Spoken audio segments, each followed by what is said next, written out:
Simu iliita katika sherehe na bwana mmoja akaipokea, huku watu wote kwenye sherehe wakikaa kimya kumsikiliza, na aliyeongea upande wa pili alikuwa ni mwanamke aliyesema, mume wangu, nipo katika duka la nguo na nimeona koti zuri, nimeambiwa linauzwa 2.5 tu.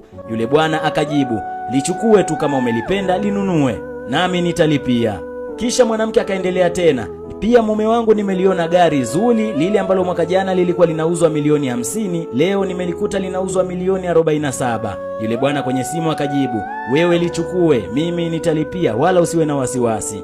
Kisha mwanamke akaendelea, pia nimepigiwa simu, ile nyumba ya 90,000,000 tuliyoitaka sasa imeshushwa bei, inauzwa 75,000,000. Mwanaume upande wa pili akajibu, kama umeipenda wewe inunue, mimi nitailipia kila kitu. Watu wote kwenye sherehe wakashangaa, wakapigwa na butwaa kumwona huyu bwana anavyokubali hela nyingi kiasi hicho. Kisha huyu bwana alipomaliza kuongea na simu akawageukia watu na kuuliza, jamani, ni nani mwenye hii simu? Aje achukue simu yake. Kama wewe ndo mwenye simu utafanyaje?